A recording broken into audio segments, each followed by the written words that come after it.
All right. So we're back at it for another episode of the Matt and Tim Show.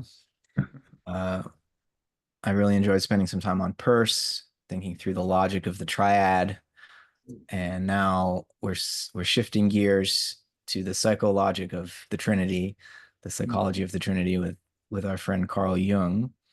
I think we've both really focused in for this conversation on chapter 5 of his long essay, A Psychological Approach to the Trinity, which focuses on the problem of the fourth.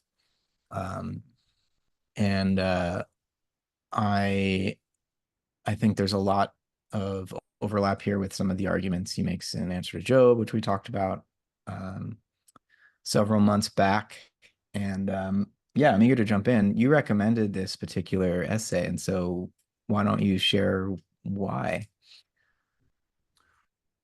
Yeah, good question. I mean, I think why is partly because yes, it has a lot in common with Answer to Job, and we've already been over some of that ground. But also, yes, having been through the purse, and so going, not necessarily super deep, but a little bit into the triadic logic there, as you mentioned, it's interesting to consider this problem of the fourth. And this just happened to be, an essay that I remembered being very generative, being very rich, and being on that subject. And as I've mentioned, I've got other people in my ear who are, telling me that I need to be paying more attention to fourfolds, and it's not all, don't get too Peircean, don't accept Peirce's theorem that all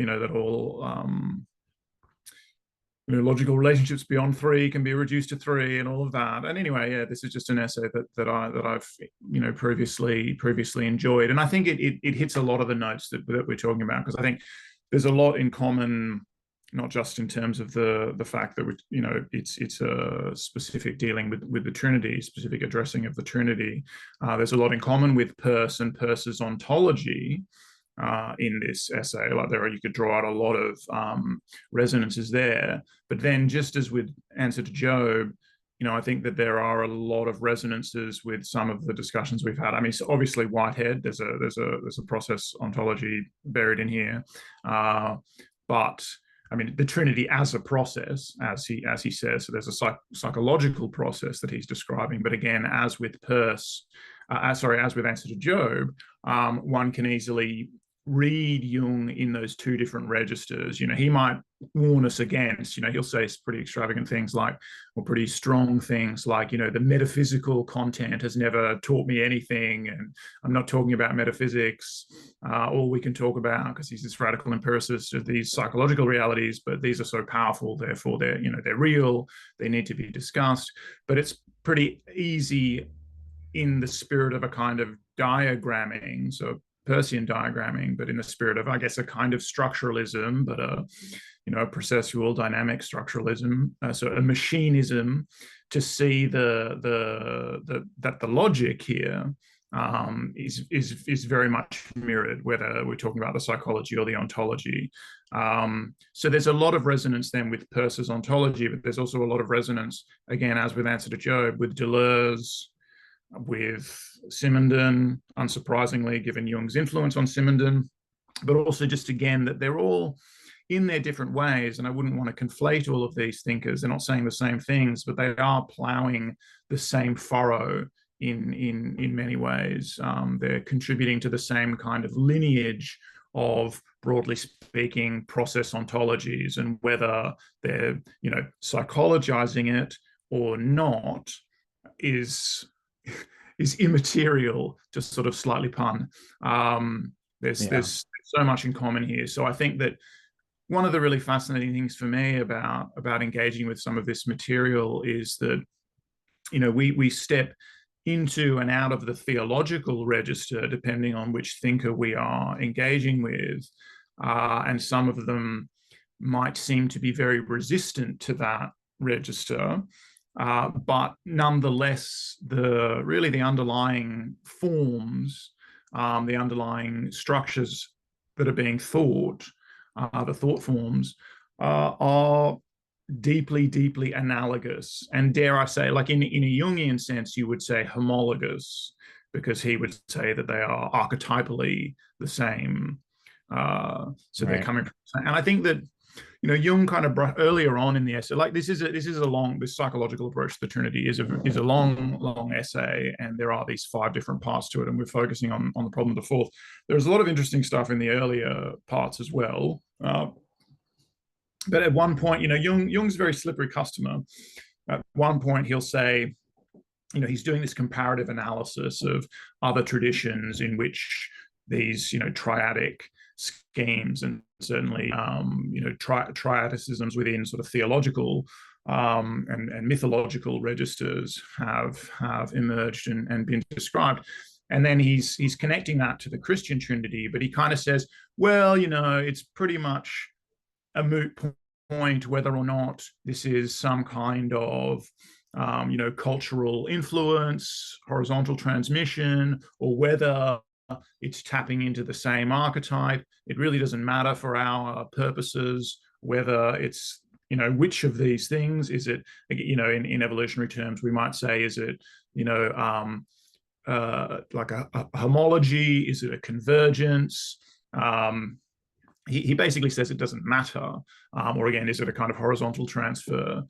So direct kind of cultural transmission, like the Christian tradition is inheriting directly from these other traditions. He says it doesn't matter, but then he kind of goes hard on his preferred interpretation, which is that it's this archetypal, it's part of the indestructible structure of the human psyche, where he waxes essentialist. And I think there's another interesting connection to Peirce here, because Peirce has, as we discussed a little bit, and some of the things that I think both you and I are a bit uneasy with in Peirce's thought are the kind of places where he trends a little bit essentialist, like his crystal at the end of time, like his sort of flirting with a creator god, whilst he also presents this, beautiful image of the self-organizing, self-actualizing, play of firstness, actually, being genuinely first. And Jung is very much like this too. And this is one of the reasons why Jung admits of these diverse readings, why he's, infuriating in some sense, but also generative, but why, you find in the Jung secondary literature, whether it's critical or not, often a huge emphasis on some particular aspect of his thought, and kind of characterizing Jung as a kind of maybe an essential, like an archetypal essentialist of some kind, or Hillman, who is certainly inheriting Jung, casting himself as a kind of post-Jungian, and going hard on the multiplicity, and in some sense trying to say, this is what Jung neglects. It's like, no, that's fully developed in Jung's thought. It's just that it's not like it's balanced in a certain sense by his relationship with essentialism, and by his relationship to dogma as well. Like, he's, on the one hand, there's a lot of criticism in this essay of kind of dogmatic images, and of determinism and omnipotence and all of that sort of stuff. These are all really problematic issues for Jung. But right at the end, he'll say that, at least the Catholic Church has its dogma, which enables people to have kind of living contact with this rich, symbolic tradition, whereas that's been watered down or dissipated too much in the Protestant tradition, etc. Maybe we'll get to these sorts of things, but he covers a lot of different sides, and I think that also does represent, of course, Jung would speak of his 2 personalities and all that, but so he's very aware of this kind of thing going on in himself, but he's got these tensions in his thought in a way that's very similar to Peirce, I think. So I think there are a lot of resonances with just what we've been reading. So that's why. And I wanted to just to finish my little spiel, start with a quote from Jung that I actually was planning to bring up in the discussion last time of the neglected argument, of Peirce's neglected argument for the reality of God. And this is just a quote from Jung's little essay, Why I'm Not a Catholic. And I think, a key thing here is, again, the relationship of these thinkers to the Christian tradition, which both Peirce and Jung say absolutely see themselves as inheriting from, but in their different ways are also, they both feel like they could question Christian doctrine and obviously develop their own ontology or their own, psychological, in Jung's case, critique of the church and its dogma. But yeah, so Jung says, we talked about last week, 2 weeks ago, Peirce, his relationship to God, and also the way that he feels, the term God can and should be used. It's this vernacular term, it's vague and all of that. So Jung says, you will naturally remonstrate that, after all, I talk about God. So this is right at the end. He's been justifying why he's not a Catholic, but he nonetheless talks about God, with a capital G, no less. I do this with the same right as humanity has from the beginning equated the numinous effects of certain psychological facts with an unknown primal cause called God. This cause is beyond my understanding, and therefore I can say nothing further about it except that I am convinced of the existence of such a cause, and indeed with the same logic by which one may conclude from the disturbance of a planet's course the existence of a yet unknown heavenly body. So we talked about a little bit, it came up in the Peirce discussion, the difference, yes, between reality and existence, but also the difference between insistence and existence. So we may conclude from the disturbance of a planet's course the existence of a yet unknown heavenly body, something we haven't observed, but in what we are observing, we're seeing this perturbation, and that tells us that there's something out there that's perturbative, a hidden cause. But yeah, this is related to this notion of insistence rather than existence, which is the way the unconscious itself is often characterized. By definition, we cannot know the unconscious directly. We can't be conscious of its contents, but we can infer its existence from the dynamics of consciousness itself, right? And then so Jung finishes, to be sure, I do not believe in the absolute validity of the law of causality, which is why I guard against positing God as a cause. For by this, I would have given him a precise definition. And so Peirce similarly says God doesn't admit of a precise definition, that we go wrong when we do that. But then when Peirce leans into the kind of thirdness first, or the creator God view, he actually starts to posit God as a kind of logical cause. And that to me is a real problem with the way Peirce tries to integrate his logic with his theology. And then maybe that's a problem for me with Whitehead as well, right? But I like what Jung says here, and that ties in then to sort of later, or sort of maybe contemporaneous, but later movements, Tillich and others, and this notion that, but it's a classic, mystical notion that it's basically blasphemy to personify God. Tillich would speak of the half blasphemous and mythological concept of the existence of God, but where I move with this, as you know, is away from the term altogether. I think the term itself is a personification. It is too concrete. It has too many of those resonances, and that's why I prefer not to use it. But yeah. So I'll start from the end and move towards some of the things you said at the beginning.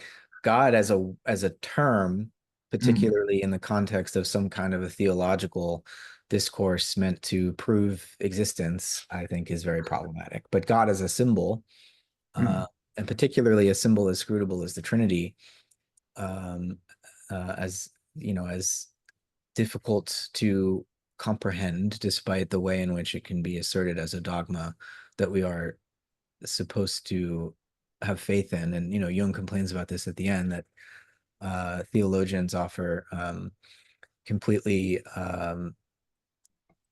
just difficult to follow explanations for dogmas, and then just expect a kind of purity of heart and faith that is just very difficult for most people, to muster because of sin, right? Which is part of what gets repressed, and along with evil, and is what Jung's trying to diagnose here. And so, yeah, God as symbol rather than as having a vague sort of meaning that is insistent, and that Jung would want to render in psychological terms as a kind of obvious, unconscious archetypal power. Obvious in the sense that it's clearly been shaping the behavior of human beings, whether or not it's real in a metaphysical sense, for Jung, right? Beside the point. Has it been psychologically effective over millennia in shaping the rise and fall of civilizations? Obviously. Um, and so, yeah, we would, I think it's tricky with philosophers like Peirce and Whitehead when they do start to theologize.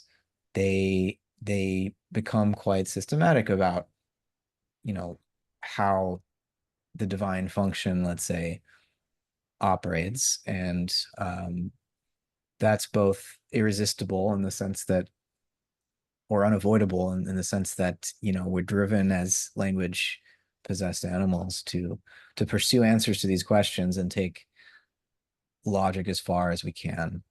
Um, but God, it seems, is not resolvable into a logical system, Hegel notwithstanding. And I think here is where, this issue with pureness being somehow artificial in Jung's terms. You get that triad in Hegel, you get it in Peirce, and though Peirce is quite critical of Hegel for being too idealistic, he's Jung might be worried that this obsession with the triad remains incomplete in the sense that it's denying mm, a kind of existence that wouldn't just be secondness, but a a sort of abyssal, receptacle or Cora like medium that Plato gestures towards in the Timaeus that Jung um, points to. That there's some kind of hidden forth that is absent from Peirce's logical intuition, um, which it isn't. It is an intuitive form of logic, certainly, and not simply a formal, um, attempt to reduce everything to the manipulation of some, syntactic symbol system or something. It's deeply phenomenological. It's rooted in experience, but still, I think, as Jung puts it early in this part five, he says three is not a natural coefficient of order, but an artificial one. I found that to be a highly suggestive comment, particularly in relation to what someone like Peirce is doing. Um, but there is a deep continuity here in method and in even ontology. There, I think Jung is a process thinker, just like Peirce. Jung is deeply influenced, if not by Peirce, then at least by William James and his radical empiricism. And it got me thinking that sometimes I mean, a lot of people are worried about James's tendency to psychologize. Sorry, Jung's tendency to psychologize, which is, and it's not that I fully disagree with or would want to discard the insight here, but when he says that physics, as much as theology, are ultimately sort of rooted in this deep archetypal soil of the unconscious, and so the sorts of theories that physicists are developing and the sorts of theologies that the theologians are developing are both going to reveal and give expression to these archetypal patterns that Jung is exploring in his psychology. But we might just read what he's doing as a kind of radical empiricism, where this, what James would call, this continuum of pure experience, becomes the epistemological font, as it were, and that we don't imagine that we could ever get outside of experience to get to the thing in itself, because to know anything at all is always going to be one experience relating to another experience. There's no way to know anything outside of the continuum of pure experience. And so if we're rendering James, if we're rendering Jung's tendency to psychologize in Jamesian terms as a form of radical empiricism, then I'm definitely more on board. Though there's more to what Jung is doing than just that kind of radically empiricist epistemology as James developed it, because there's no equivalent really to the archetypes in James's psychology, so far as I can tell. And And I think that's a more richly empirical part of Jung's work. Um, and so when he looks at a thinker like Plato as this watershed moment when the very kind of um, instinct driven and more natural, sort of embedded in nature form of Greek thinking in the pre-Socratics and in Pythagoras with this sense of the fourth as being the key number. With Plato, you're already transitioning, according to Jung, into a sense of a Trinitarian mode of thought. But and he wants to say that Plato is the first to philosophize about this Trinitarian structure, even though in myths and symbols, um, going back very deeply into the past of prehistory, there are expressions of threeness. Schelling actually has a great essay that I'm sure influenced Jung quite a bit. The Deities of Samothrace is the title, where he's looking at the Kabiri and the threefold structure of these gods and drawing deep philosophical conceptual insights from that mythological form. And Schelling doesn't yet have as articulated this archetypal view of the human psyche, but it's clearly something that he was Mhm. beginning to give expression to. But it's Plato who first intellectualizes this and brings it up into the level of theoretical reflection. And Jung's not saying that Plato invents the Christian Trinity, but he does establish a certain kind of logic that tends to imagine God as, or the divine as pure and unsullied by anything merely material.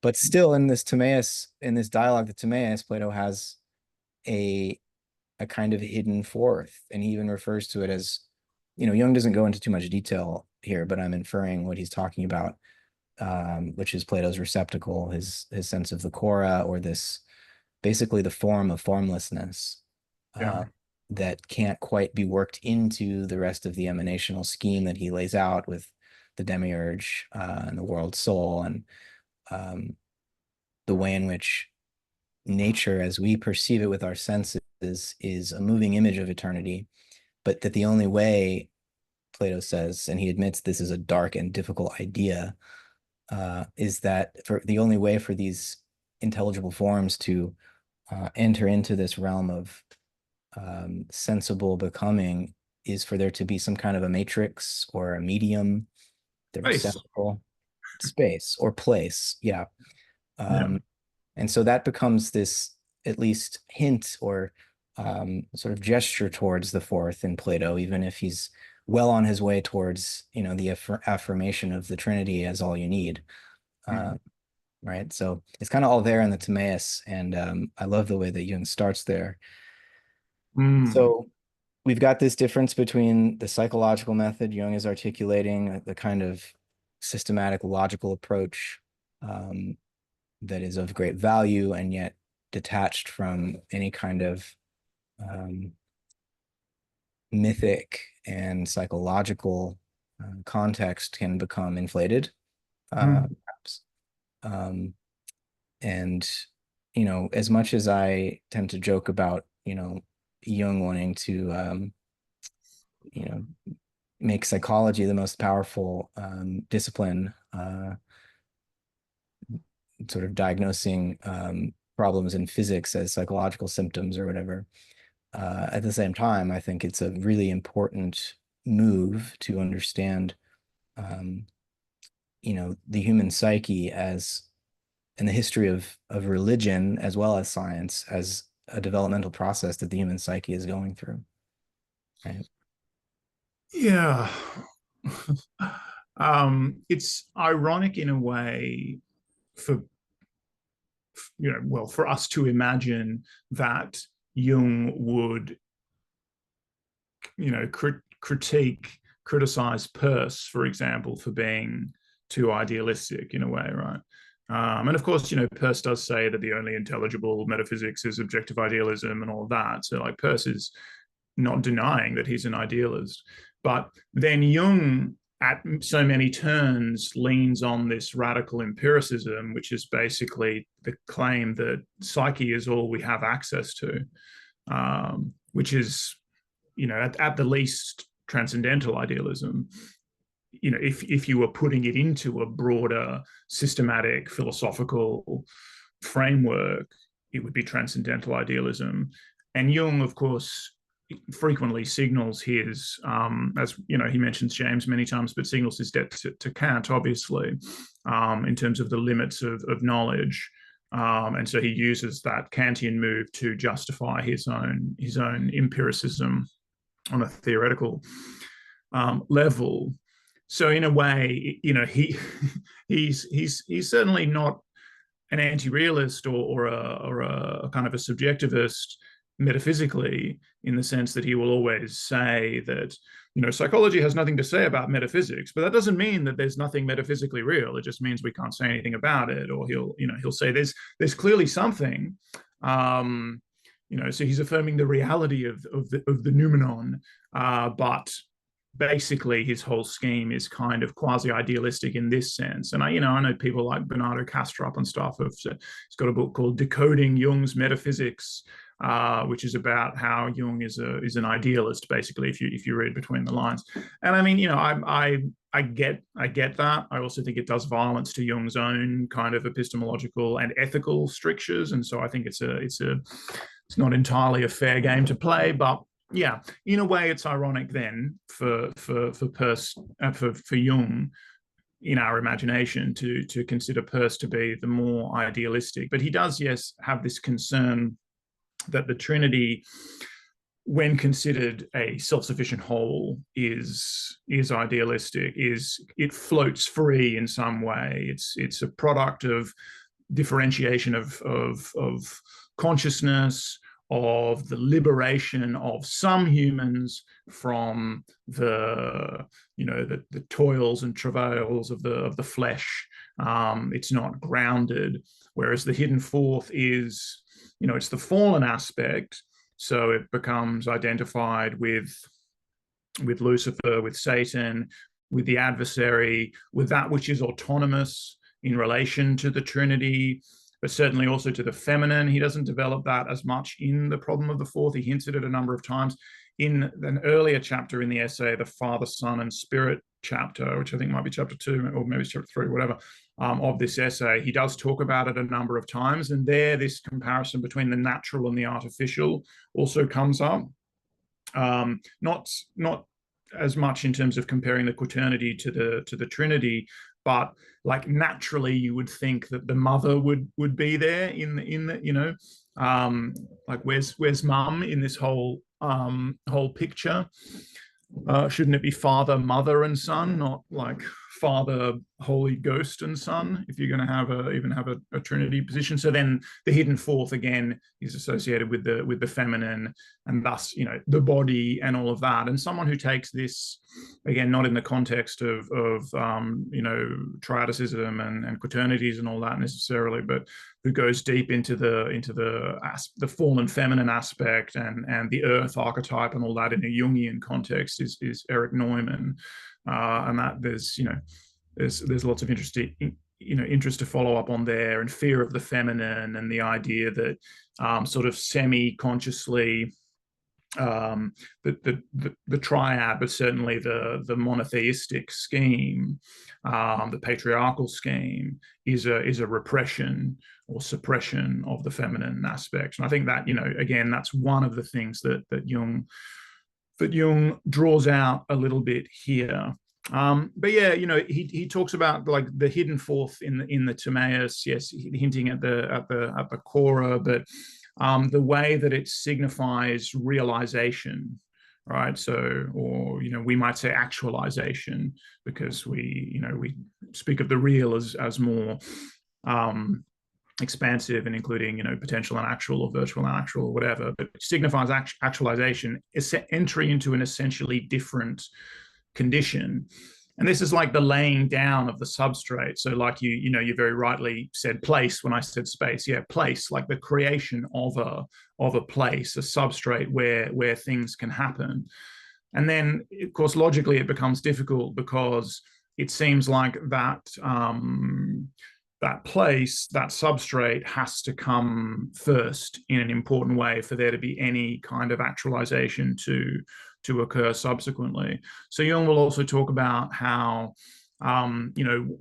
it was necessary for there to be incarnation, that there was this autonomous element, that basically there would have to be a Satan, a substantial evil, and evil because autonomous, right?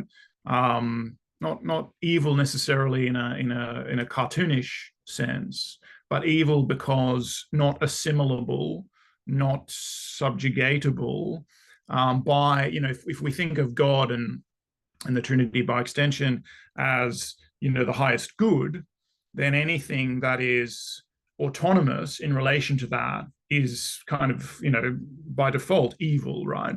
Adversarial. But Jung will talk a lot about how this resistance, this doubt, this trouble, this problematic in Deleuzian terms, is the necessary tension that builds up, that elicits some kind of determinate actual outcome. So it's necessary for there to be, and ultimately for there to be consciousness for humans, right? He would say, this is a bit Nietzschean as well, right? We would need to struggle in order to become conscious. But the subtext is that differentiation, the origins of novelty, creativity in general requires this resistance. So the Holy Ghost in Jung is the creative principle. So is the principle of active formation, is kind of mind in the way that Peirce would use that in his ontology. But it requires the buildup of some tension. It requires a problematic for it to be elicited, basically, for that function of generativity to, for rubber to hit the road, for something to actually be created in response to that.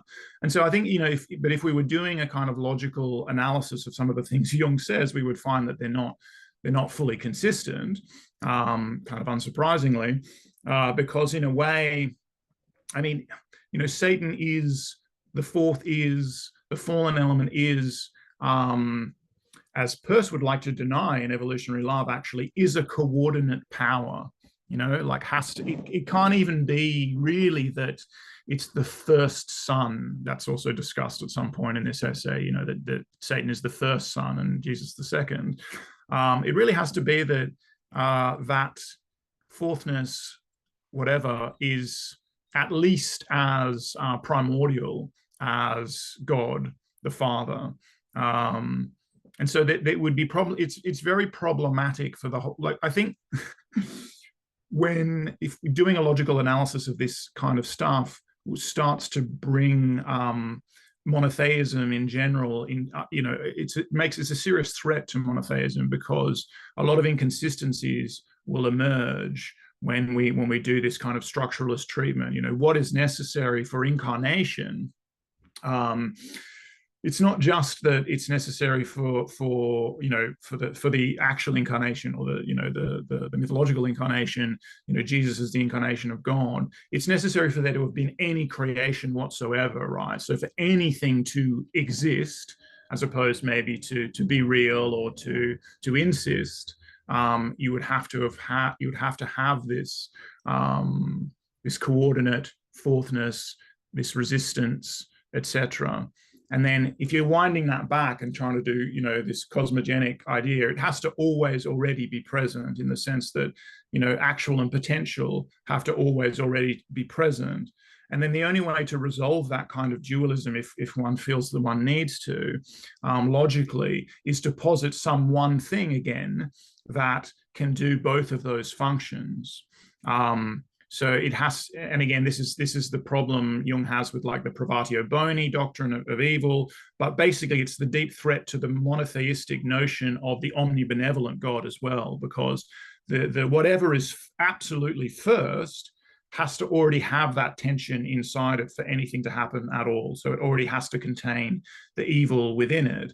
Or it has to be this, self-procreating generative substrate, and that taking it in that direction tends to lead back, as we discussed a little bit last time, towards the feminine being first. And so the only thing that can kind of do it all itself is the fallen aspect. And then you can see the mind, the spirit, the Trinity that floats free, that is somehow liberated. And it gets a bit Gnostic here, right? The liberation from the fallen flesh, but you can see that as secondary. But that's a huge problem for the Christian view, I think, right? Because but it would be a return. Well, for monotheism at least. I mean, Yeah. Christianity is clearly polydox, let's say. I mean, there's the Catholic dogmas, and then there's the proliferation of Protestant churches, and then there's all the esoteric forms of it. But so certainly, though, monotheism cannot deal with the problem of evil. It ties itself in knots, trying to explain how an entirely good and all-powerful, all-seeing God could somehow allow evil to exist. And, human freedom is often pointed to as part of the explanation for that, but that also doesn't square with omnipotence. So, and this issue starts to become really poignant with the German idealists, right? And just before them, really, with the Spinoza controversy, the way in which Spinoza's pantheism, though Spinoza never referred to himself as a pantheist, or his atheism, as the Orthodox Lutherans would have thought, became a major issue, and Schelling and Hegel were quite taken by Spinoza's thought, and it led both of them really to, and Schelling in particular, to understand how evil, or some, if not evil, then at least some darkness must exist in God. And this becomes of tremendous, not only cosmogonic significance for how, Schelling understands the origins of the universe, but also theogonic, the birth of God. If it starts to bring God to the level of the creature, and that brings us into Whitehead's view of this, where God is also a kind of creature here. And so there's a movement toward this missing materiality, let's say, this shadow dimension that Jung is so brilliantly analyzing and diagnosing here. But I think there's a way that his account of Satan, and even in just the whole biblical mythology, let's say, there's a way in which evil is more vague than it needs to be, because sometimes, Satan is the first angel, and indeed the most beautiful and skilled of God's angels, and somehow that most beautiful angel falls. But then there's also this element of Satan that's much uglier than that. And you could try to make this be one. There's just one Satan, one Lucifer that was beautiful, but as a result of falling, then becomes ugly. But on the other hand, it could be, and this is a kind of the kind of approach that Rudolf Steiner takes in his Anthroposophy, of course, that like evil is reimagined as this split principle of two extremes, and you have extreme light and extreme dark, in a sense, and the middle path would be what is represented by Christ, that would hold these extremes together and find some balance, not being overly spiritual or overly material. And I'm not sure, we could read that in Jungian terms and ask if that is an effective way of resolving a psychological conflict, or we could ask if there might, we could get into the metaphysics of that, and the reason why, in Steiner's view of the history of the universe, and with these sort of Hermetic thinkers, the birth of God and the origin of the universe and the origin of the human being are all kind of bound up in the same creative process. It's one creative process.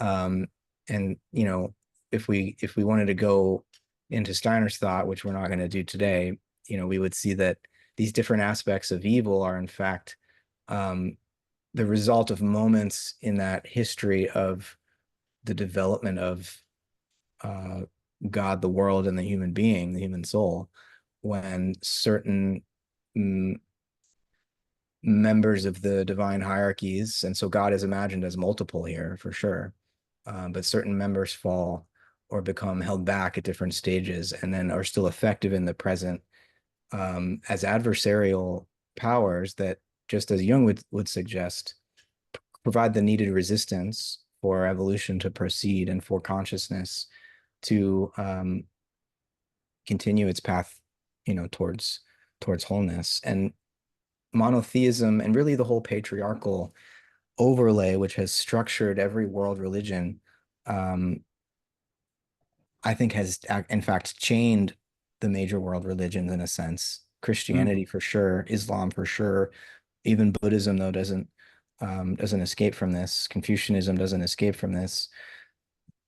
This patriarchal overlay, which has prevented, I think, in a way, the a realization that these world religions actually do have a rather strong feminine side in comparison to the kind of, you know, archaic, hierarchical, king-ruled structure of archaic societies. And that, Christianity, for example, despite the ways in which, of course, it's been extremely patriarchal for the last 2,000 years, particularly when it became the official religion of the Roman Empire and then the Roman Catholic Church. But still, even in the Catholic Church, Mary eventually takes up this very important position. The Assumption of Mary, which Jung dwells on, as you mentioned, is a key recognition of this. But the whole ethos of turning the other cheek, the idea of Christ as a God whose power is love rather than coercive force wielding the sword, though again, also in the Bible, you have these conflicting images of Christ as a warrior as well. But there's this other side that's trying to come forth with, which is this ethic of love, which I think is rather new in the last few thousand years. And it's not unique to Christianity, but there's a sense in which universal love has been the core message of so many of the great world religions, even though the patriarchal overlay and this sort of spirituality that's up and out and overly abstract has been holding that back, right? But I think in the further evolution of Christianity, and Jung was very happy to see the Catholic Church try to move in this direction with, this new dogma of, Mary being in heaven. Certainly much work with her, needs to be done, but Mary with her body. So she goes right, up with the flesh. She takes the flesh to heaven, unlike Jung would say Jesus, who was already divine, right, so never and not contaminated. But this is also one of Jung's things that we discussed in Answer to Job. Not contaminated with evil, so not a whole fleshly being, really, not a true incarnation, not a complete incarnation. Whereas, Mary's assumption is the completion of that process in the sense that heaven and earth, flesh and spirit, or whatever, are properly united in that doctrine in a way that they weren't quite with right. the incarnation of Jesus. But you mentioned archaic religion, and I think this is another tangent that we're probably not prepared to go too deep on now, but there is the question of what's really archaic, and you're talking about the patriarchal religions of states, of societies, right? And there were the goddess traditions even before that, perhaps, but yeah. Yeah, or maybe just the position, the more polytheistic, traditions with lots of coordinate powers, and what you're describing in terms of the way Steiner looks at things, but really what's already imminent to a lot of these patriarchal traditions is the fact that they do actually have diverse powers within them, which is sort of necessary for them to be able to account for the multiplicity of experience, the differentiated world that humans are confronted with all the time. But there's this constant attempt, and obviously, we do something similar in our ontological readings, and I mean, it's the logical thing in a certain sense, is to try and reduce everything back to some primordial condition. But really, we can never get so far back. I mean, we can see this in of course in science, in our most developed empirical traditions, and in evolutionary biology. We know we can infer what's generic, again, from its insistence in a certain sense, what we can see in so many different forms, what is a shared character in so many different forms. But we know basically that we can only take that inference back so far, and there'll always be a darkness behind that. There's always a horizon beyond which we cannot proceed. And of course, for all we know, there's all this differentiation going back, all the way, so to speak. There's never been a primordial situation of absolute oneness or lack of differentiation, because we get into a lot of problems when we try to imagine how could something completely homogeneous start to differentiate. This defies logic. And so, I mean, I think a lot of the honest way that we face up to that, I mean, is in the theological register, is in the mystical tradition, and the talk of the unconditioned, and the Ungrund, and the unprethinged, and all of these lovely ideas which are developed in Schelling, and obviously developed in the German idealist tradition, but which have been imminent to the monotheistic lineage, the Abrahamic lineage. But also to the Greek philosophy, and again, maybe go kind of all the way back in a certain sense, because we've always encountered a world of diverse powers, and it might be the relatively more modern thing that we try to understand, what's behind them, so to speak, rather than just taking them at face value, like a certain kind of opacity, like there are all these powers and I confront them and I know them through their behavior. I mean, it's a kind of instrumentalist view, it's a kind of behaviorist view in a certain sense, that we haven't been so worried about their interiority or their mysterious hidden causes, let's say, something like that. That's a newer differentiation of consciousness in our consideration and the way we've engaged with the world. And of course, it's very fascinating and profitable in all sorts of ways, and useful in all sorts of ways. And that can be turned into a doctrine of love too, because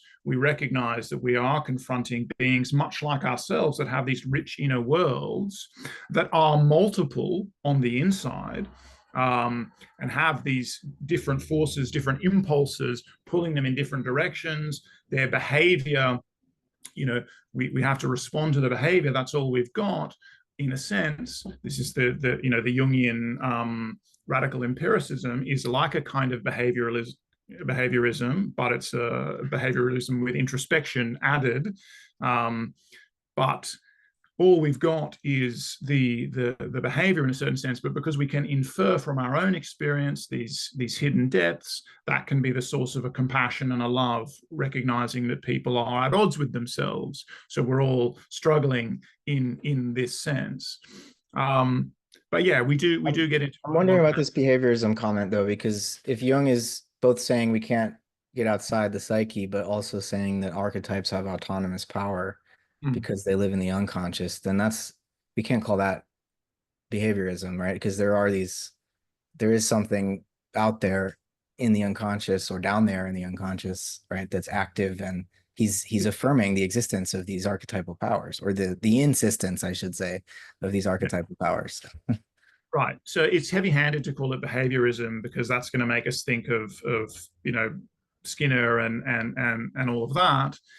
But I think there is a really important way in which the mystical lineage, the apophatic lineage, the lineage of the likes of Pseudo-Dionysius, who you brought up last time, the idea that there's always a beyond, you know, or the, what is it, Tillich's Protestant principle, you know, like all representations of the unconditioned are never sufficient to the unconditioned itself, right? So there's always a kind of hidden beyond, and that ancient sort of mystical lineage, which implies or basically suggests a certain kind of opacity of appearances. We know there's something beyond them, but we can't ever reach that something. That has all these diverse flowerings. And I would say the kind of scientific instrumentalism itself is sort of very related to that point of view. And I think in Jung, you actually get to see this quite directly, because Jung very explicitly styles himself as an inheritor of that mystical tradition, but he also styles himself as a scientific empiricist. And you know, there's a section in this essay, in The Problem of the Fourth, where he's going through all this stuff and speaking in very prophetic language. He's speaking the symbolic language of the Trinity and the relationship of the fourth and all of that. And then he suddenly, in the next subsection of the essay, he goes, but I'm a scientist. And so I, you know, and he engages the psychological mode, and it feels like, oh, this is like a ridiculous gear shift. But in a way, it's not. He is sort of shifting and looking at it from a slightly different angle, but throughout he's affirming this kind of empiricist move. He's basically saying these are the things these have this psychological reality, these symbols, they're efficacious, they're causes in the world. What's behind them we cannot say. And you know, I'm not articulating this very well right now. Well, I just think I see why you say scientific instrumentalist, why you describe his method in that way. But I mean, why not say pragmatic physician seeking to heal with whatever shows itself to be effective? I would, and I would say that, and I'm not trying. Yeah, because there's a soteriological dimension to his psychology. And when he drops into this, pragmatic, and right. Pragmatism and instrumentalism are pretty closely related, right? Yeah. Sure. With the scientific instrumentalist stance, though, I get more of this, you know, objectifying sort of attitude, where you're always just interacting with tools to accomplish tasks, whereas Jung is encountering patients with symptoms who are desperate to be healed. And I think there's a certain ethics to his work with those patients. It's deeply ethical. It's not instrumentalist, you know. Well, he's certainly not treating those patients as means, if that's what you mean. So again, I'm not saying that these are the same. I'm saying that they are all offshoots of a similar lineage of thought. And to the extent that science itself is an offshoot of, you know, Christian theology, not just Christian, but of kind of monotheistic theology, modern science, it partakes very heavily of the mystical kind of apophatic stand. The problem with instrumentalism is that as an exercise in diagramming, as an exercise in kind of reducing things to just their structures, it forgets that those structures are functional. Like it destroys the functional aspect of the structure, you know, and treats it as a kind of, well, almost as a pure first, but also as a pure second, because the way things are just banging into each other without the thirdness, which is the actual reason this is happening in the first place, and without putting together, in the Peircean sense, that whole triadic form, which is the thought of Genesis. You know, how did things actually get to be the way they are? And I think in Jung's view, though, there's more than just the structure and then the function. There's also the animacy of either the archetype or the soul that's being analyzed. And so it's right, even function is still objectifying and not acknowledging the subject in a sense that is I don't see function that way, because I am because I'm an evolutionary biologist that is really fascinated in a lot of the like I guess function. I've just read Chalmers's Hard Problem essay in 95, and he, goes to great lengths to say that a functional account doesn't, consciousness need not show up at all in a functional account of the physiology of an organism, say. Yeah, But but there are big problems for me with the way charm. yeah, yeah. Are we Not getting not into to not to get us off that? target here, but Yeah. yeah, I Um, guess somehow I've gotten I feel like now I'm Function is purpose, okay? Like it's best to okay. think about function as purpose, as opposed to activity, as opposed to property, as opposed to other things. You know, in an evolutionary account, a function is a raison d'être, is a reason for being, right? So there's a very direct connection to um, to many of the other aspects of thought that you and I like to engage, but to the reality of purpose, to things actually existing for reasons, through the concept of function in evolutionary biology.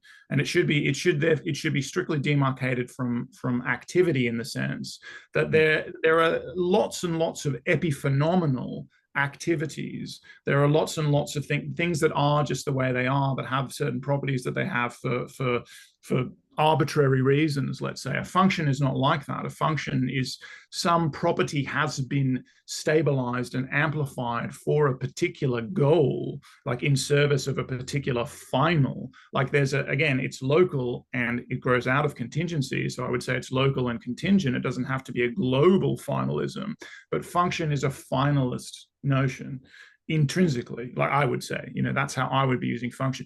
I didn't want to, you know, Yeah, yeah. Don't want to derail us here. I think cut amongst the pigeons by bringing in this, but basically what I'm saying is, like, science is in a sense, and I think it's lost obviously its connection to some of the deeper questions which motivated it in the first instance, and its own grounding assumptions. And this is, the blind spot and other things that we've talked about and engaged with. But I do think it's rooted also in a kind of mystical stance towards the world, and that's also the Peircean stance towards the works as argument, right? So the works as an insistent argument about some again, some reason for being that is in a sense behind them.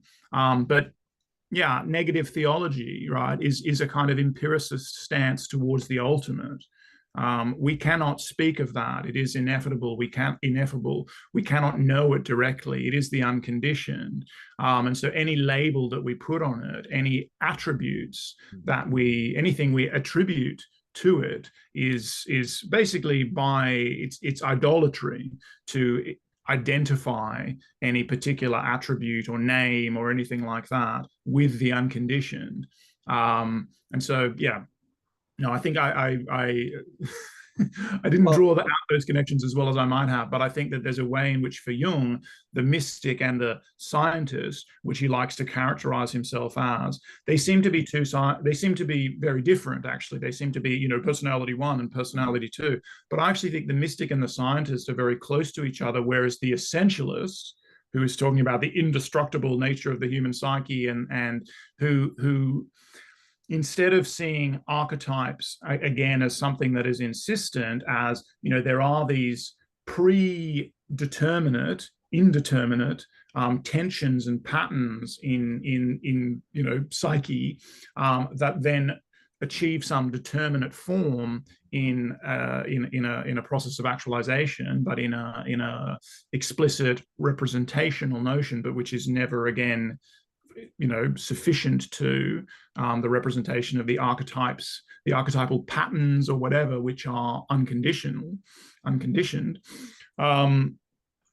Whenever he slips into that essentialist language, though, where it seems like he's basically saying that these are forms that are eternal, have always been there, and then they're manifesting, yes, in these specific ways as like simulacra, that to me is further away from both the mystic and the scientist. To me, the mystic and the scientist are very closely related, whereas the essentialist is the actual other side. That's what I was sort of trying to get at. it seems pretty clear to me that the implication of all of his work on the history of religion and the psychology of religion is, if not directly, at least indirectly, Jung is saying that the God archetype, or let's say the unconscious, the archetypal unconscious itself, is evolving. There is something going on behind the scenes that manifests with these various symptoms that, trouble we individuals and our species. But the unconscious itself, including the archetypes, are evolving, and along with that, our images of the archetypes, and our cultural response is evolving. But when Jung does his when he comes up with his psychological functions, he's taking an instrumental attitude, and archetypes become more than images and symbols. They become categories that he can use to kind of characterize patients, and give us some conscious insight into the anatomy of the psyche. And when you read the Red Book, you can see how he recognizes how inadequate that is, and yet how also inescapable it is for him to treat anybody. We have to do what we can to bring these ultimately phonic unconscious. He always reminds us archetypes are unconscious, and I really mean that they are as in not conscious. um, Yeah. and so what we're always dealing with are these images and what we can bring into consciousness. And he did a brilliant job translating his mental breakdown and encounter with these archetypal figures and beings during the Red Book period into a, if not systematic psychology, at least a workable scheme that pays dividends, in the sense that people undergo analysis and gain insight into what would otherwise be a fragmented self, and move towards wholeness, right? Or at least that's the goal. Yeah, or is it? Because I mean, it is often explicitly stated as, but that's another one No of one said these. we're arriving. We said Yeah, yeah, moving yeah. towards. No, sure. But in this, so he talks about, to get back to this essay. I mean, I think that the psychological types are indeed. It's interesting to identify that with instrumentalism, and you're not wrong, but it's also a crypto essentialism, isn't it? And he does work a lot, and not just, obviously not just in the Red Book, but in a lot of his writings, to undermine the essentialist um, implications of his psychological types. And yeah, you said it nicely. Like Jung, as a physician, as a clinician, I need to have a bit of a system. I need to be able to categorize, but don't get it twisted. This is not. He basically says this is projection. This is my projection that I need to make use of in order to do my work, but I have to hold it lightly, and so should you. I mean, firstly, you should derive your own system, but if you're going to use any system, you need to hold it incredibly lightly. It must not come between you and the actual, like, the firstness, but the patient and their behavior, that you are, that becomes the problematic that can elicit the work of the creative active formation Holy Spirit in you, such that you can then come to a very tailored response, an appropriate response in that moment. Yeah. But yeah, he talks about the transition from father to son to father. And so, speaking of this, like, moving towards wholeness idea, a father in this scheme here is a whole, right? It's an integrated. So if we go very psychological, very psychoanalytic, it's an ego. A father is an integration that sits at the center of consciousness, not at the center of the psyche, but because the self is at the center of the psyche, right? Because the self is immersed in the unconditioned, in the fourth, in some sense, right? But the father is at the center. The father, the ego, at the center of consciousness, and is the integrated whole that represents the persona, again, the best coarse graining of the conscious psyche at that time. And the transition to the Son, and all this is mediated by the Holy Ghost, right? By the principle of active formation. The transition to the Son is the new beginning. It's the renewal, which is basically a kind of death of the father, right?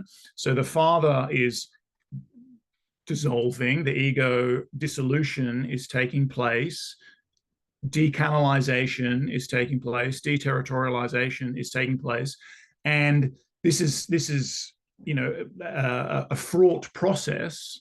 And it is the Holy Spirit, the principle of active formation, that is engaged, or that basically has wiggle room, because the canal walls are breaking, the ego is coming apart, and what's being released is this principle of active formation that is constituting a new Son. So it's like a katabatic moment. There's a death, there's a traversal of the unconditioned or the underworld or whatever, of the free play of active formation, and there is a constitution of a Son, but the Son is like immature. And in order for this kind of cycle, so it's vulnerable and soft, and it has all this free play, it has all these degrees of freedom. It's like you can think of Alison Gopnik now, and developmental psychology in general, but Alison Gopnik puts it in a really nice way, that like children are the R&D phase of human development, right? And so the actual role of parents, like of actual fathers and mothers, is to create a safe environment to some degree, but not to impose. So the father has to die in this sense, in the Jungian sense, because if the father didn't die, that would just be an imposition of the pre-formed, this would be a deterministic model, right? It would be an imposition of the pre-formed set of rules of knowledge, etc., that the father had. That would be trying to mold the child too much in our own image, trying to determine the child in that way. But kids have all these degrees of freedom. The Son has all these degrees of freedom in this Trinitarian model. So there's a lot of the Holy Spirit, like the active principle is very alive there. But in order to move back towards wholeness, let's say, but to mature, the Son has to basically take responsibility for himself, for itself, and then assume the mantle of taking responsibility for others. So like become a father. And it's really interesting because on the one hand, yes, so now the Son has to die, basically. The Son has to die so it can become a father. So, you've got to give up childish things and all of that. So there's again this traversal of the underworld, and the integration of a novel whole. But then the thing about being a good father is that there's got to be this readiness once again to undergo the dissolution, because one of the things about becoming mature and a good caregiver and all of that is the willingness to allow one's own wholeness or one's own ego to be submerged in the transpersonal, like to be open to the child. And that again will be a becoming child. So our children make us childlike to the extent that we engage with them, and that's an incredibly beautiful thing. But there is a lot of again, there's difficulty in translating this into the symbolic and well, like creating this generative relationship between this symbolic register and our actual lives. Because again, in the one sense, the father seems relatively closed as a whole. A whole is closed, a whole has achieved closure, like a circle, right? But it's in fact, again, with our children that we have to be most open and most receptive. So we have to embody what Jung would think of as the ideal psychotherapist, but not in the sense that, the anti-psychiatry movement would rightly criticize the patriarchal aspect, the so-called patriarchal aspect of the, the subject who knows imposing their solutions and basically doing some kind of adaptive violence, like we will adapt you, we will interpolate you more effectively into this system of norms, but rather the being open to being changed oneself in the encounter with the child. So again, being ready to undergo that dissolution in the encounter with the child who has all the degrees of freedom. So yeah, I think that there's a tension with this idea of wholes, especially when we imagine it as a single trajectory towards, greater and greater wholeness. Because in a way, you can look at it that way, because you can, and obviously people often do, because every dissolution event and every reconstitution is integrating more of the world into yourself, right? So you're in contact with more unconscious contents as well. Those are being integrated. Moving towards wholeness is always also greater self-differentiation, internal differentiation. Yeah. Yes, and that's the problematic, right? And that's what will force, to the extent that it is engaged with, the katabatic movement again. So the more you integrate, the more we integrate, the more pressure we have to disintegrate, in a certain sense, to allow more integration to come. And that's why it becomes a never-ending process. And that's why there's no wholeness. There's this oscillation between a relative degree of closure and a relative degree of openness. And that's why I think, the wholeness image can be a little bit pernicious, because when it's translated, I feel like, I'm talking in these really self-helpy terms.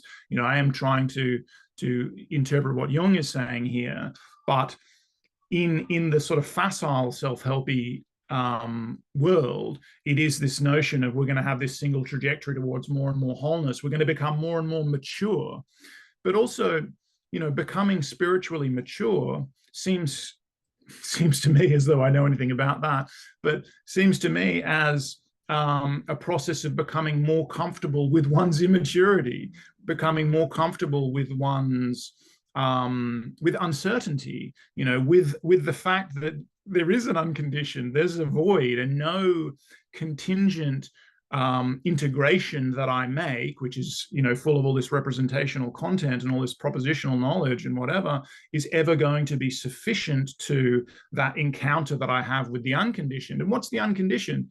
It's possibility, it's potential. What's a small child? A small child is like a manifestation of it's the insistence of the unconditioned, because they are so full of potential. And you can meet that by like going, I'm going to mold this in my image because I know what the world is going to be like in 10 or 15 years.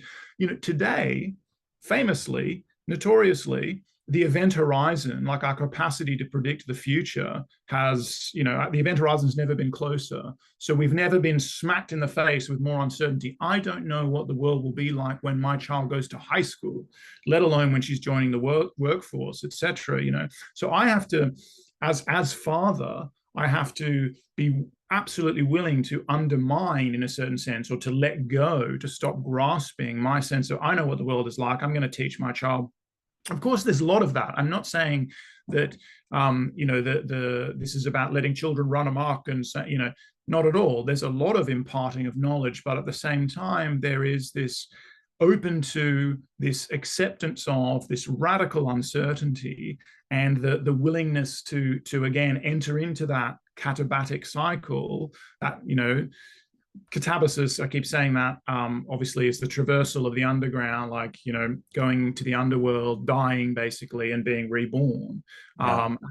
This is also a way to think about, like a less metaphysical way to think about samsara and reincarnation in the Buddhist sense. The basically constant traversal, and seeing samsara in the fallen world. This is very relevant to the problem of the fourth and all of that. It's the prosaic again. That's like nirvana.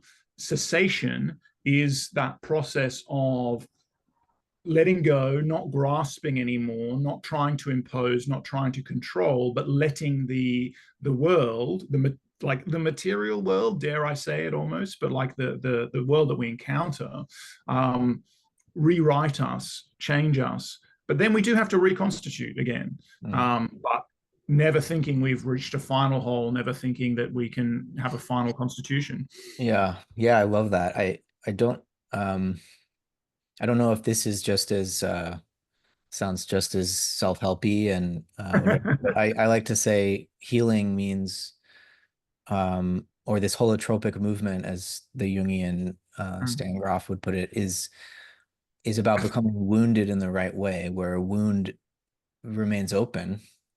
Yeah. The wound doesn't ever fully heal, but it becomes a way of being um, more intimately sensitive to the world, as you're saying, and so it seems to me as Jung got closer to the end of his life, as he saw, both of the world wars, he was extremely worried about the psyche and about the ways that the superficiality of culture was inhibiting the developmental process, so that we were ending up with many adults in terms of their age numerically who were still adolescents, who hadn't actually, as you put it, either become the father or become mother and remained son or daughter, remained basically in that, if at best, sort of that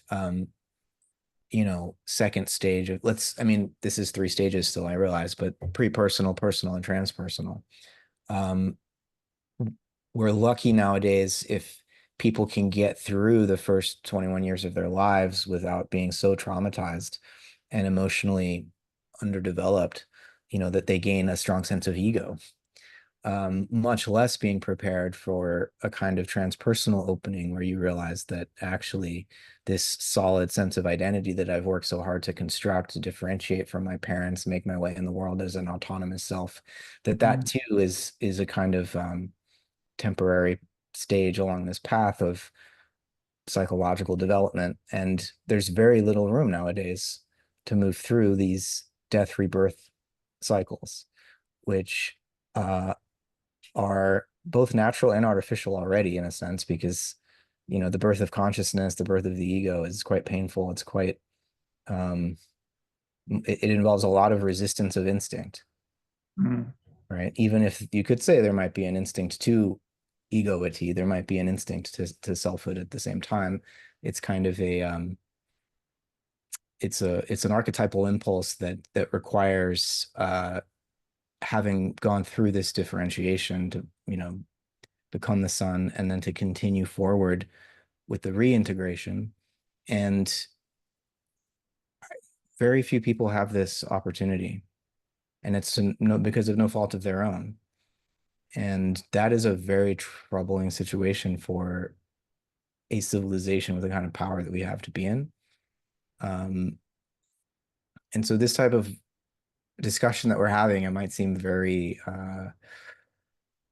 esoteric and even abstract, but I think how we relate to these numbers and how we relate to these symbols, really, um, they are they are seeds for psychospiritual transformation. And obviously religion still plays an outsized role in culture, in politics, um, in geopolitics, and war, and the understanding of evil and our tendency to project it onto the other, and to not be able to integrate with that other, um, is yeah, it's put us in an extremely dangerous situation, and not just psychologically, but geopolitically, ecologically. And so the splitting needs to be overcome.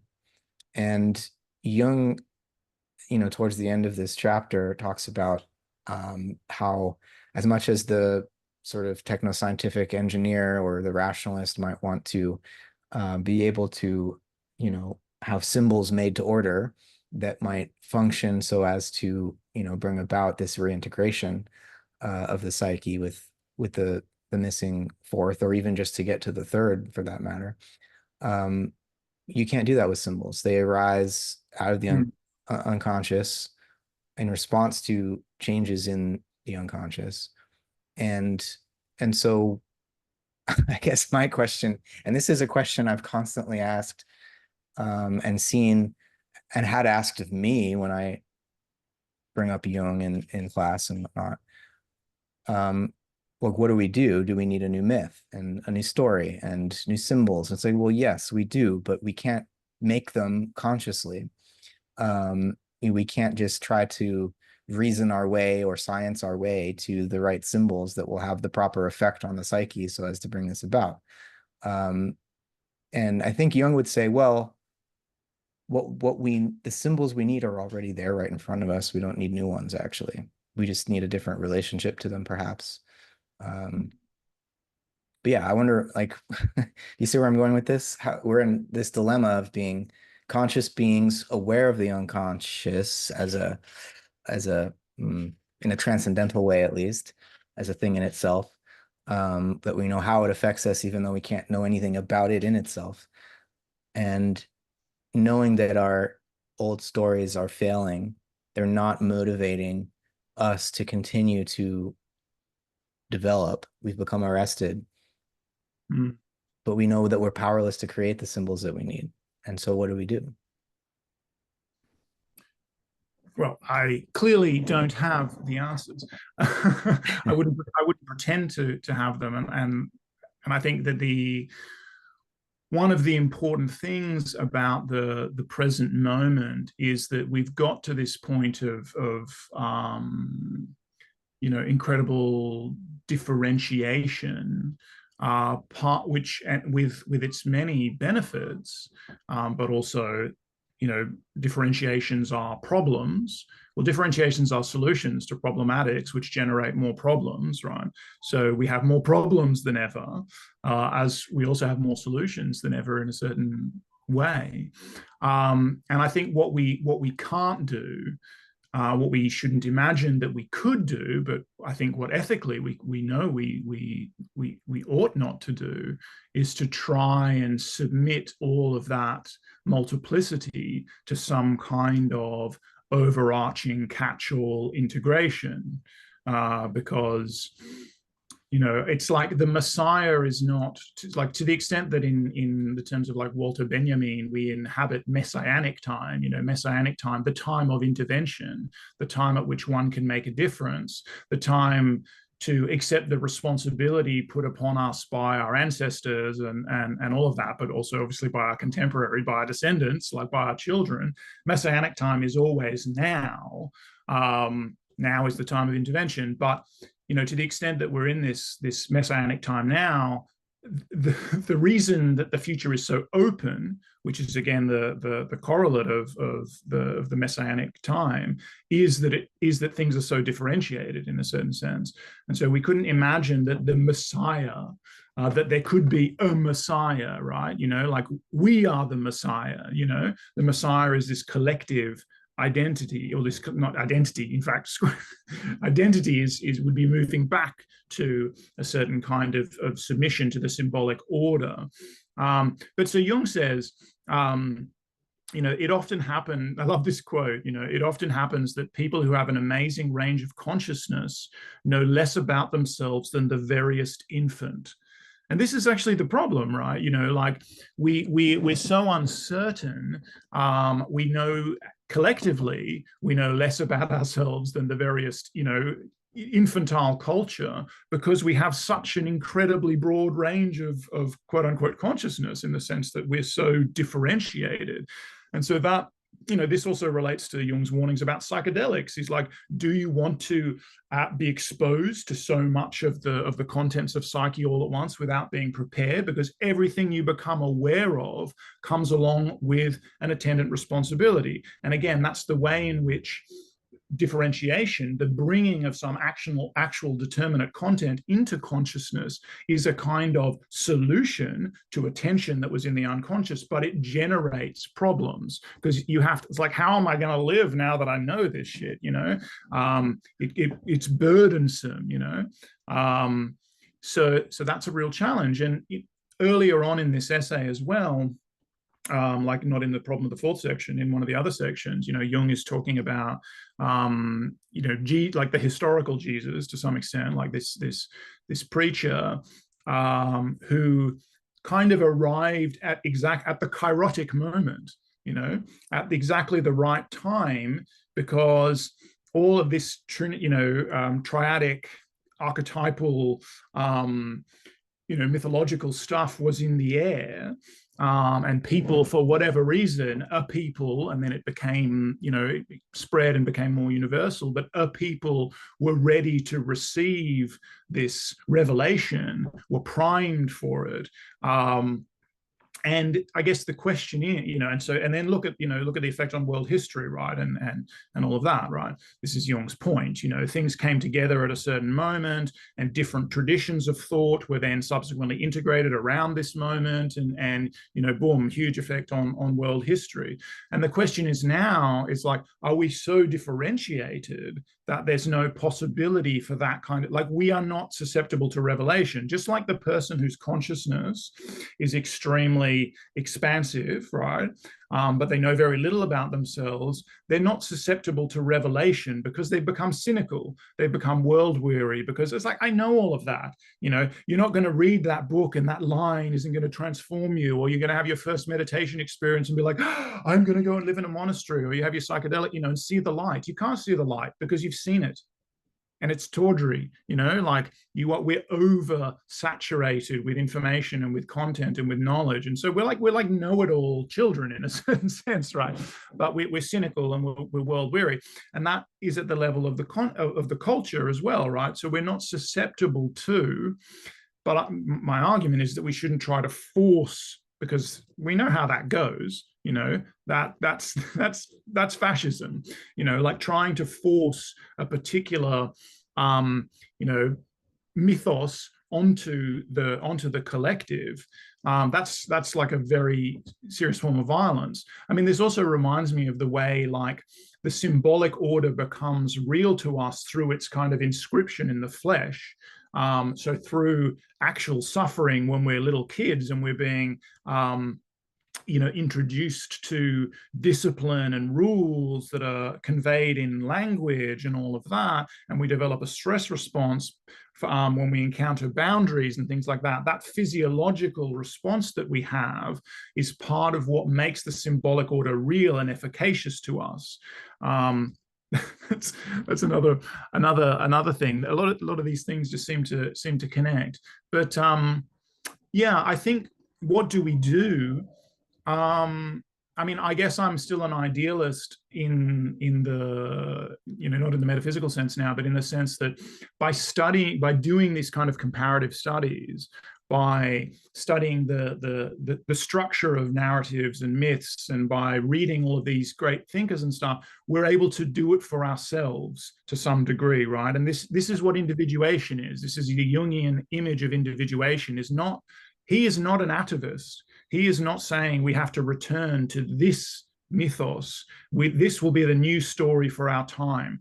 Joseph Campbell would say things more like that, and I mean, there'd be fruitful analyses of Star Wars and other things as them. And it's not that this process isn't happening on a collective level as well, but really what Jung is getting at is that the individual has to be able to engage that process of active formation, has to become a locus of active formation. So that's what the indwelling of the Paraclete, the Holy Ghost, is all about, is that individuals can do it for themselves. And that's the important thing. And part of what we do with all this study, I believe, is we're learning about the way other individuals and collectives and whatever have done this kind of thing, so that we can see the kind of thing that can be done, but not so that we can repeat it, but so that we can do our own thing. And ultimately, again, spiritual maturity for me, again, to the extent that I have any idea about that kind of thing, is about, and again, Jung will talk about this, it's recognizing that we're taking on this responsibility. We're kind of alone with our narrative to some extent. You're always going to have your own picture,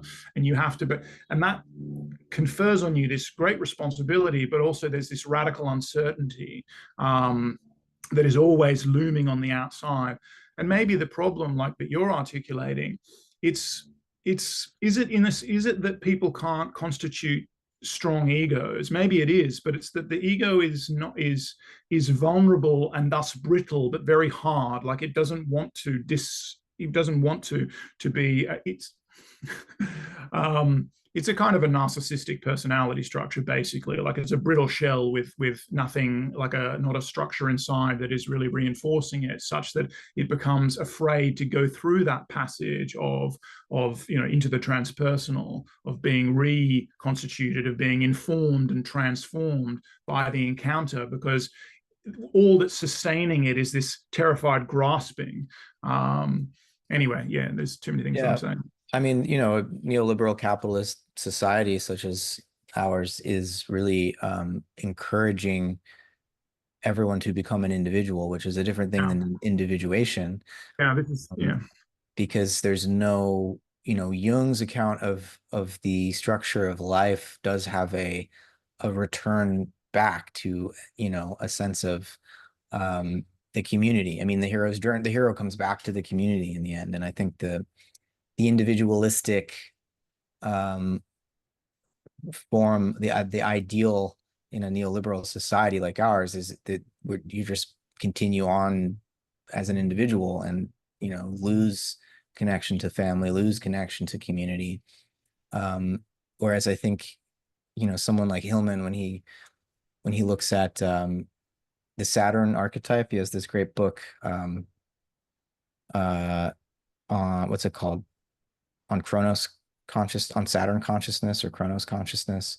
But he points out that while, you know, archetypally Saturn usually seems like the old man, that there's also a way in which Saturn has the archetype has a childlike quality and a kind of you get a sense of the old child and the way that the elderly become more childlike.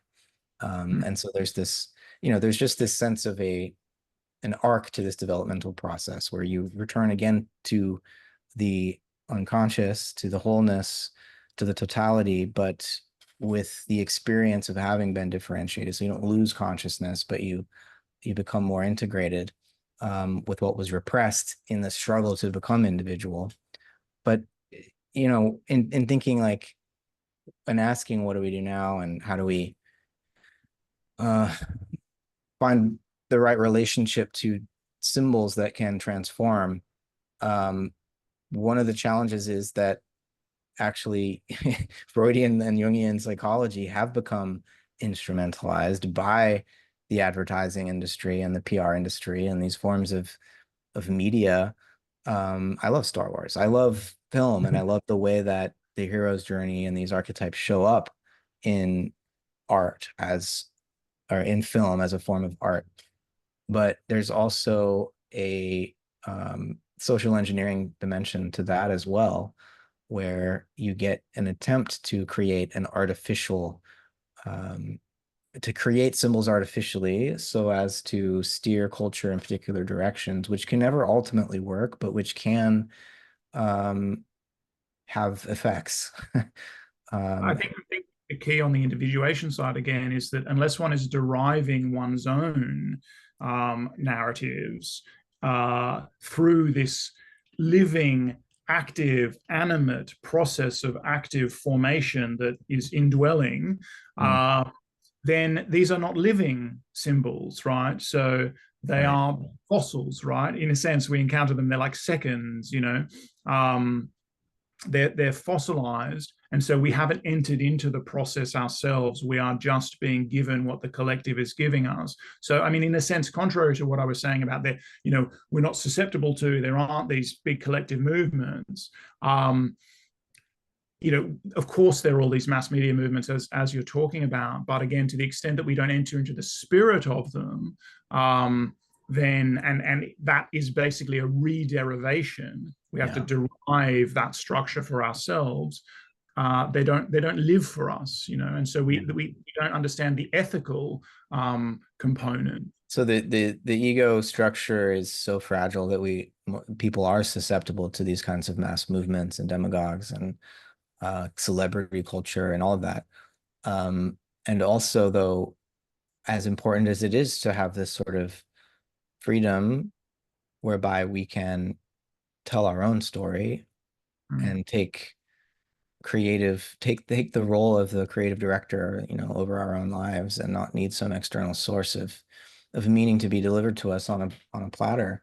at the same time, I think of that line. I've been looking for a way to get this in where, Mhm. Jung is critiquing the kind of limitations of like freedom from the realities of earthly existence, and he picks on Plato and Jesus. He says this freedom is to a large extent a phenomenon of civilization, the lofty preoccupation of that fortunate Athenian whose lot it was not to be born a slave. We can only rise above nature if somebody else carries the weight of the earth for us. What sort of philosophy would Plato have produced had he been his own house slave? What would the rabbi Jesus have taught if he had had to support a wife and children, if he had had to till the soil in which the bread he broke had grown, and weed the vineyard in which the wine he dispensed had ripened? And so, man, how do you come back from that? Well, I mean, it's kind of a pretty progressive little political critique that he has there. It's like what is hidden, the hidden forth in the doctrine of pure spirit is what? Slavery, violence. And this is really consonant with what I was saying about Walter Benjamin, the founding violence of the symbolic order, the way it's like inscribed on the flesh, maybe of others, but also of ourselves, also the founding violence of capitalism. But yeah, what makes the reality of symbols tangible, potent, efficacious? It's like trauma, basically. That Jung also says the dark weight of the earth must enter into the picture of the whole. Here he goes back into holism again. But yeah, the flesh is in there. It's the privilege of some few to exploit the flesh of others in order to escape Right. the that. But but still here, your point is important that this is a process of individuation, not of collectivization. Yeah. And even while we might want to say something like, there's a need to correct the imbalance of an overly individualistic modern culture, and to think of like, Buddhists will talk about when the Maitreya Buddha comes back, it will, Buddha will come back as the Sangha, as the community. And similarly, Christ is the body of Christ is the church in the truly Catholic sense of the community of human beings. And so we're not waiting for some savior, but rather trying to carry our own cross is, really where Jung comes down on this. We are those who have been awaited. Yeah, we're waiting for ourselves, basically, but not in this essentialistic discover your true self sense. That also has to be undermined. But yeah, Jung says, have a couple of relevant lines, like the criterion of adulthood does not consist in being a member of certain sects, groups, or nations, but in submitting to the spirit of one's own independence. And it doesn't mean that we wouldn't be members of those things, right? But it's that is not in itself what it is to be an adult, because that's bad faith, basically. So that would be, you'd be putting the responsibility then for the decisions that are going to dictate your actions onto something that you have received from the world. So this is why it's an ethical, individuation is an ethical project for Jung, because you are actually taking responsibility, assuming the mantle of that intervention that you're going to make yourself. You're not blaming it on, even if that blame is tacit, like sub or unconscious, on some sect or nation that you're a member of. But it's terrifying. It's terrifying, and that's then the fear of childhood abandonment. I'm alone, nobody loves me. I'm not part of any group. I am responsible for my own, suffering. And that's like scary. And I think it does feed back into, our fears. But authority, you say, adulthood is reached by submitting to the authority. Like Jung gets into the, and not surprising in this context, but I think, in general, he will still be talking about, authority and all of that. And there might be a kind of deconstructionist, Derridian. I've been reading a bit of John Caputo recently, and things. Critique of that sense of the authority of the numinous. It's not so the numinous for Jung, right, is the autonomous. And so we talked earlier about how the devil is evil because it is numinous, right? The devil is evil because it is independent. And so similarly, we have this relationship with the unconscious, right? That there are the autonomous factors of the psyche, and they frighten us because they are not under our control. So again, the internalized triad, the father, the ego, is not, to go Freudian, is not master in its own house, because there are these autonomous factors that live in here with us, and that's fucking scary. And that's the shadow as well, right? We repress that fourthness. We don't, we don't identify with it, and so it frightens us. But adulthood is not reached, I would say, by submitting to the authority of the numinous. I would say it's more like invoking authority is already the problem. Like you're already then in a power struggle, right? And that is the logic of omnipotence and the logic of monotheism and stuff that we kind of need to get out of.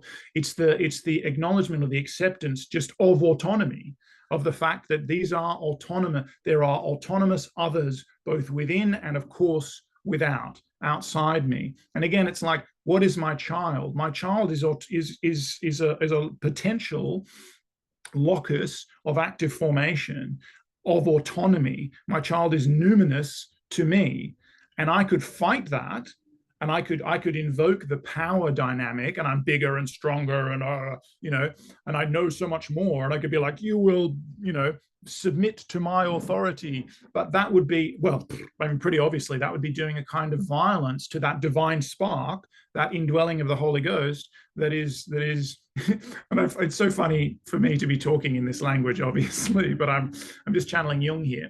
But also, he also says, spiritual transformation does not mean that one should remain a child. So to the extent that we are, we kind of hit on this earlier, but to the extent that we are becoming childlike, we're not remaining a child.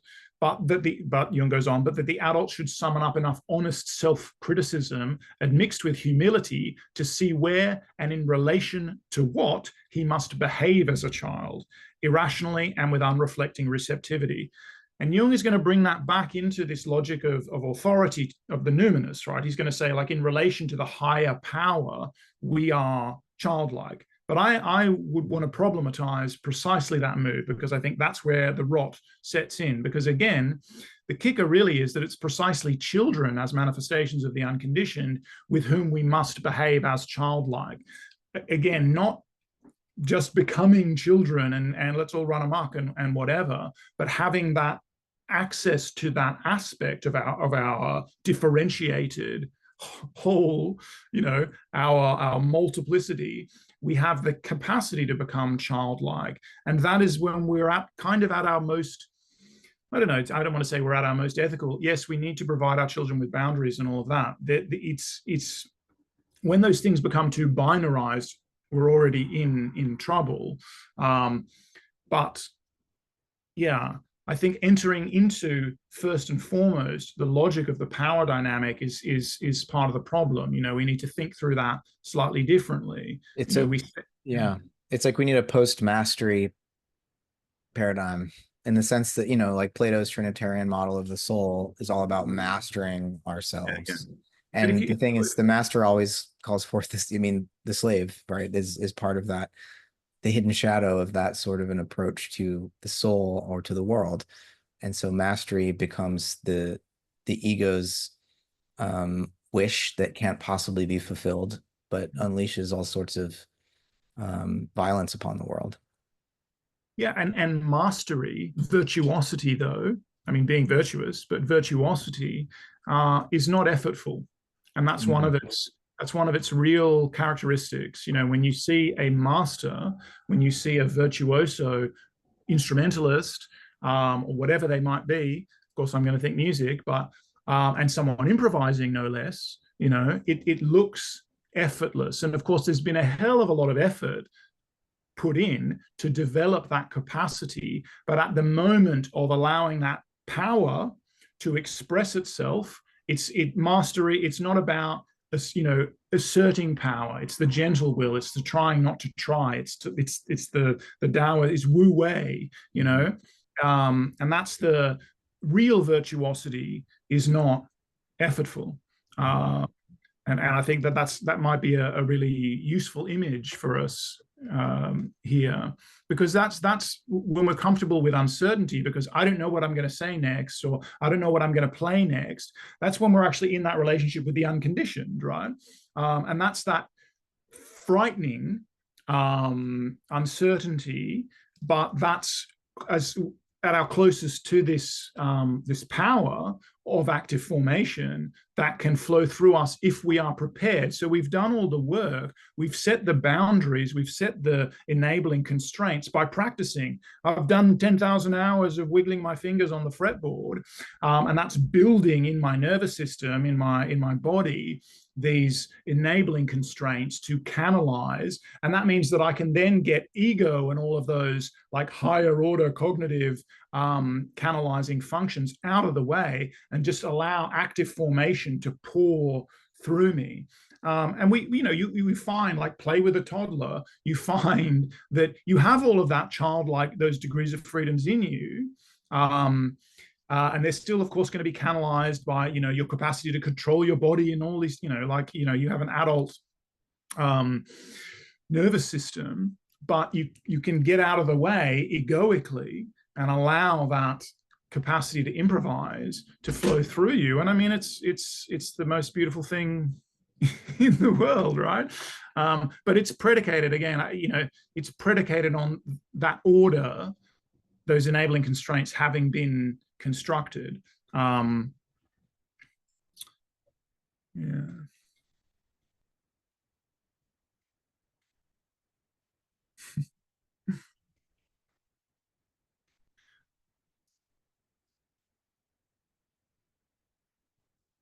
You're muted, Matt. Thank you. Is it as simple as saying that Jung is trying to shift us from a Trinitarian to a quaternion symbol, and that maybe is already underway in some sense, and he's trying to make us more conscious of that?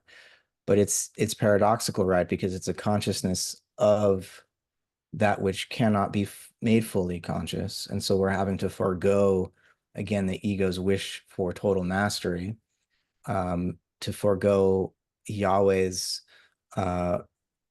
wish to be all powerful, and to somehow step into this more mature, but also not in a way that leaves the child behind, but that allows us to remain receptive and curious and uncanalized, at least in the sense of becoming rigid, to where we integrate. He's asking Christianity and Christendom, I guess, to integrate the devil, to integrate evil, and to not other it, which is a difficult teaching, because as is turn the other cheek and love thy enemies, but because it would seem, as a practical matter of fact, that if there are people out there who want to kill you and you turn the other cheek, you will be killed.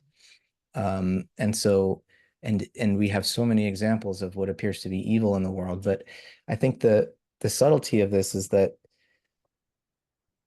like, demons seem to me to be driven by fear, and when we fear them and hate them, it actually, they feed on that. And so, to move to this diagram that Jung has, of the fourfolds, integrating the devil, integrating evil into what had been the Trinity. I think the lesson there is that actually the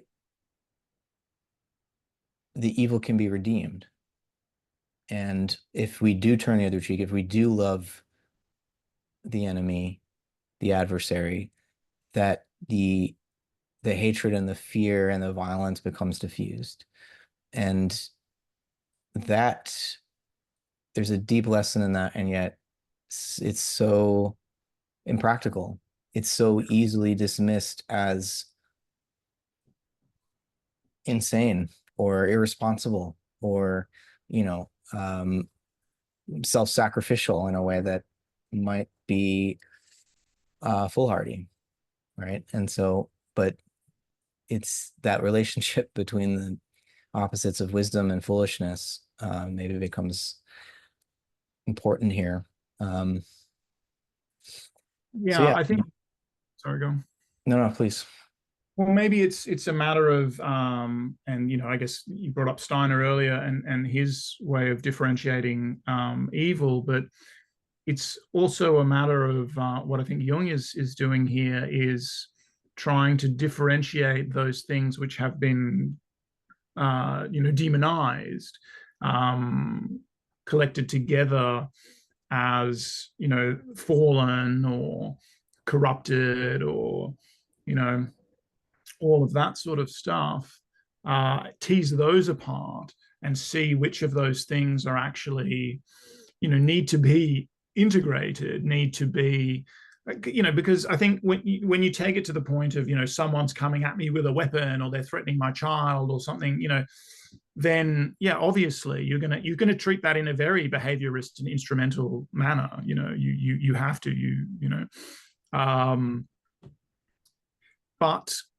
there's a lot in the theorization of evil that has been, tarred with the same brush that needs to be perhaps differentiated, and there's been a whole lot of evil committed in the name of, characterizations of evil, and you're absolutely right in the sense that it's entering into that power dynamic that I need to dominate this thing because it's evil.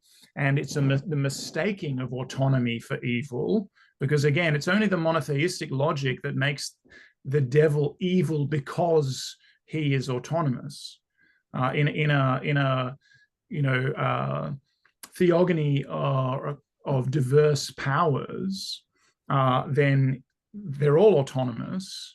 That doesn't necessarily make them evil. We will know them by their fruits. They'll be evil or not based on what they actually do, not just because they can do things that we didn't dictate to them. There's a very strong throughout here argument against determinism and prefirmationism, and again that the idea that the father should enforce or put all of the preformed rules in a rigid manner onto the creation, etc. Like again, there is the need of autonomy for creation to take place at all. But he says an object that has no will of its own, capable, if need be, of opposing its creator, and with no qualities other than its creators, such an object has no independent existence and is incapable of ethical decision. At best, it is a piece of clockwork. So it's interesting because there he gives us very nicely the way in which, and you and I have talked about this a bunch, but the way in which the mechanicist worldview, the clockwork universe has its origins in theodicy, like has its origins in the notion of an omnipotent creator God. But again, Jung is saying really that in order for anything to happen, but in order for there to be creativity, diversification, novelty, all of that, there needs to be autonomy. So we mustn't, in the first instance, really accuse or confuse autonomy with evil, because doubt. So he talks about doubt, and that can be identified with evil. And again, there's the Steiner thing here where, Jung may be conflating Ahriman and Satan, and Ahriman is the doubting thought in the mind of Ahura Mazda, and Jung analogizes that to Satan. But again, the way Jung is really thinking about things, much in the same way as a Deleuze, but much in the same way as any fallibilist epistemology as well. We could translate this into evolutionary biology terms, in terms of selection pressures, etc. But in these Trinitarian theological terms, doubt, or the Jungian view of that, obviously, doubt stimulates the spirit. Doubt is what generates the tension that the autonomous creative function, the active formation, that movement of the spirit can resolve that. And it doesn't obey our will. It's going to resolve it in some way that is numinous, is autonomous, but it's called forth it's elicited by some problem that we encounter. And so this is Jung's notion of a transcendent function. So he'll talk about the Holy Ghost as the transcendent function, which is like a reconciliation of opposites, right? Emerging in response to the strife of opposites. So, you know, a Heraclitean kind of view, it's mediating this strife, but it also shouldn't then be read as like the vulgar Hegelian, you know, reading of thesis, antithesis, synthesis. And again, you know, whether Hegel is a thinker of synthesis, blah, blah, blah, or this is just all Kojève, Alexander Kojève, etc. But this is not resulting in a definite synthesis. It's stimulating a process, it's stimulating a function, it's a creative response rather than a synthesis. It's not that we're going to take the best parts of, you know, A and B and create a novel C or whatever. It's that we're going to resolve the tension by creating something entirely new, like the creative process itself. And then, though, that is going to create more tension, et cetera, et cetera.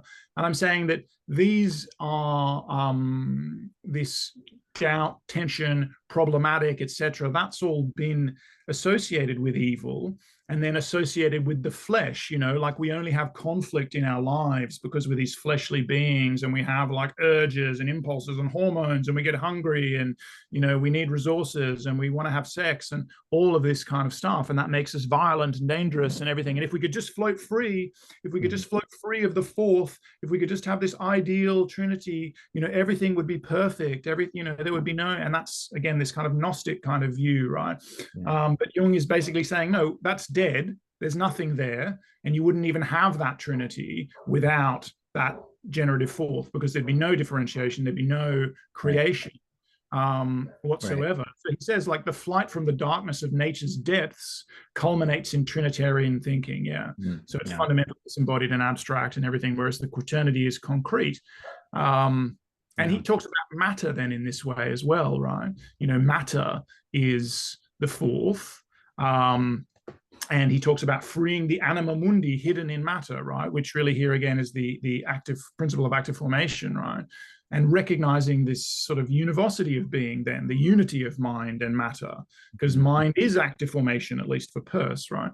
And matter is its product in a certain sense, the canalizing forth, but it's like mind will create something and then that creation will inform the ongoing unfolding of mind. And that's why matter is effete mind to Peirce. And it's hidden. Jung says it's hidden in matter. That just means unseen, right? Like we don't see it. So we misrecognize the nature of matter. And obviously that could take us back into like panpsychism and all of those sorts of things, which is not exactly where I'd want to take it, but I would want to take it as having an active principle of self-generating a substrate, which is ongoing, you know, canalizes it in an ongoing manner as you know, generative and foundational to the extent that we need something foundational. Right, right. Yeah, I mean, clearly on Jung's reading, good and evil had to be separated in order for consciousness to emerge, you know, from its unconscious slumber. And to that extent, Christ calls forth the Antichrist. And it seems to me that in the need for going beyond good and evil, as he says, drawing on Nietzsche, we might actually be able to learn something from the pre-Christian Hebrew tradition. There's this Hebrew term, the Yetzer Hara, which is like the inclination to evil. And there's a Yetzer Hara in everyone, and there's a Yetzer Hatov, which is the good inclination. But this Yetzer Hara, Alan Watts mentions this once, and his translation for it would be the principle of irreducible rascality. And so it's not yet a fully you know, the Christ hasn't manifest yet in the Talmudic and rabbinical literature, and so there's less of that intense opposition between evil and goodness, and there's just a recognition that, hey, everyone has this Yetzer Hara in them. And you know, the rabbis even say in some of the literature, like, were it not for this evil inclination, no one would build a house, no one would marry, no one would beget children, no one would engage in trade. Nor would there have needed to be a Torah, because the Torah is said to have been created as in response to the creation of the Yetzer Hara, which in the Talmud is perfectly clearly admitted and accepted by Yahweh as having been created by himself. God creates evil, right? In order so that the Torah can save. And so there's a lesson to be learned, I think, there, even though we're not trying to go back to the pre-divided, thing. We're trying to go beyond. And yet I think there will be a kind of circling back in a way. And so we can learn from this less intense relationship to sin, let's say, that it's a part of existing, and it cannot be eradicated, save eradicating the entirety of the earth. There is this, again, that same tension that we've mentioned a few times. Is it that God creates evil, or is it that evil creates God, in the sense that there is a tension that pre-exists, and then God himself, themself, is some kind of response, Right. I was speaking as a psychologist interpreting scripture in that case, just sort of.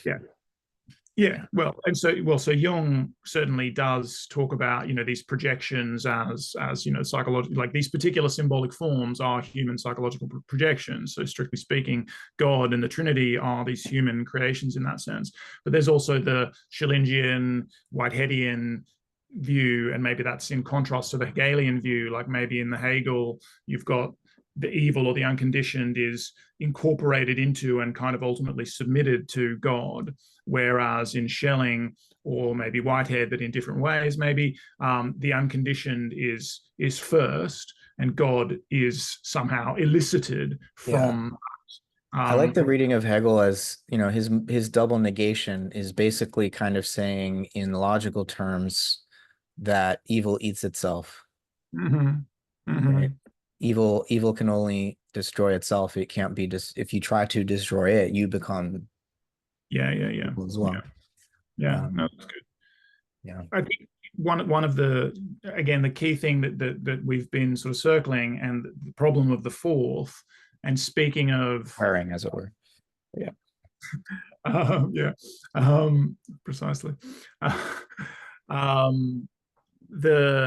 Going back to what I was saying about kind of, we prepare in order to be able to allow, we do create enabling constraints in order for that process of active formation to flow through us, in the sense of like embodied virtuosity as an analogy or a homology, but as an example of this process. Again, that's the body, right? Like you build the body, and the body is built in its encounter with the world, experience-dependent plasticity and all of that. The world elicits from the germ its capacity to develop, to differentiate itself, and then we build the body through all kinds of practice, either explicit practice or just living in the world, and then that is the fourth, that material, that concrete material, which that process of active formation can then really flow through. And there's at one point where Jung talks about the fourth leading to the speculations of Hermetic philosophy.